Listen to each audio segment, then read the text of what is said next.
Olá, cérebros! Eu sou Paulina Stephanie e este é o meu canal. Hoje eu queria abordar aqui no canal algumas estratégias que euzinha, Paulina Stephanie, utilizei quando eu era vestibulando, quando eu prestei o Enem, que me ajudou demais na prova e que eu acho que também pode ajudar vocês a administrar o tempo, a lidar com ansiedade, nervosismo, a lidar com a tensão que a prova do Enem, de certa forma, representa para um aluno, para uma pessoa que sonha entrar numa faculdade federal, conseguir uma bolsa. Então, eu sei que o Enem ele representa muito para muita gente. Então, como eu dividi, como eu organizei meu tempo durante a prova. Quando você chega na prova, você tem 30 minutos que você fica ali sentado, esperando tocar o sinal para começar a prova. O que eu fazia? Varia muito da pessoa por pessoa que estava dando a prova. Porque tinha época que eu pegava um professor que quando ele ia aplicar a prova, ele já permitia que durante esses 30 minutos a gente preenchesse o cabeçalho da prova e tinha outros professores que não permitiam. Mas isso varia, você vai ter que ver na hora lá a regra do professor que está aplicando. Mas basicamente nesses 30 minutos é os minutos que você tem que começar a tentar controlar a sua ansiedade, bebe um pouco de água, respira, controla. Você não pode abrir, mexer na prova ainda por dentro dela. Então fica calmo, tenta se concentrar, tenta não desviar o olhar para ninguém mais nesse momento. Foca em você, se você sabe alguma forma de respiração para aliviar a ansiedade, começa a fazer. Vai deixando o espírito da prova entrar. A partir desses 30 minutos, o que eu fazia? Corria direto, ou seja, depois de preencher o cabeçalho, né, dependendo do professor, eu ia direto pro meio da prova para ver o tema da redação. Lembrando que o tema da redação ele fica no meio da prova, exatamente no meio. 45 questões, o tema da redação e 45 outras questões, e tá exatamente no meio. Eu lia de cara o tema da redação e ia lendo os textos de apoio. Na hora que eu li os textos de apoio, eu já ia grifando palavras, coisas desses textos de apoio que ia me ajudar a desenvolver o tema. Se eu lia, por exemplo, no ano passado, o tema foi sobre estigmas relacionados à saúde e doenças mentais. Então eu lia estigma. Estigma é preconceito, é estereótipo. Aí eu pensava em uma citação que tinha a ver com estereótipo. Aí eu lembrei até de Jean-Jacques Rousseau, mas isso não importa. E eu ia fazendo isso o tempo que fosse, riscando, vi uma palavra que me lembrava algum conceito, eu já anotava. Colocando tudo que eu sabia no texto de apoio. Lendo aquele texto de apoio muito bem para que eu não tivesse que ficar relendo ele. Mas ainda assim eu li umas 3 vezes, porque eu tava com muito medo de escrever sobre um outro tema que não era aquele. Então eu garanti que minha leitura do texto de apoio foi uma leitura boa.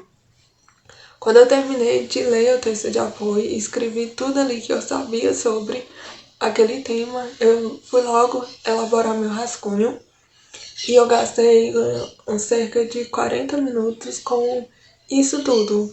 Fazer a leitura do texto de apoio e elaborar o meu rascunho sobre aquele tema.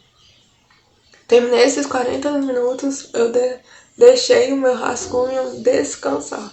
Eu não mexi mais naquele rascunho, não li nem nada e fui para a prova de português. Por quê? Porque a prova de português, para mim, é muito mais difícil do que a prova de humanas.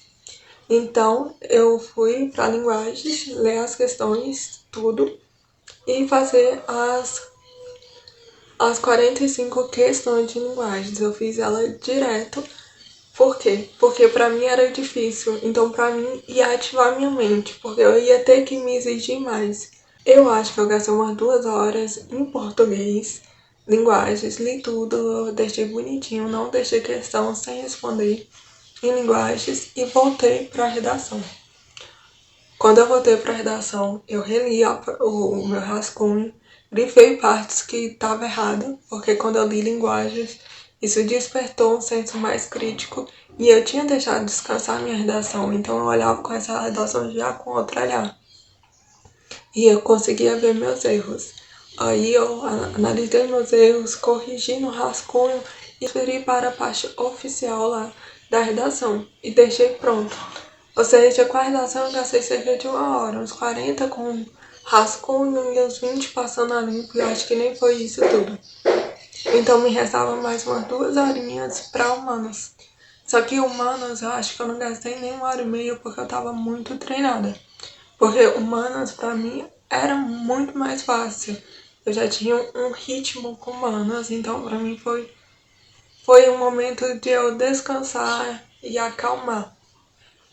Não estava mais preocupada. O que era mais difícil para mim eu já tinha feito, que era a redação e linguagens. Então, humanas, eu realmente descansei e consegui terminar humanas bem rápido. Quando eu terminei humanas, eu ainda botei algumas questões que eu tinha grifado, que eu estava em dúvida em português. Lembrando que eu tinha um código de símbolos durante a prova.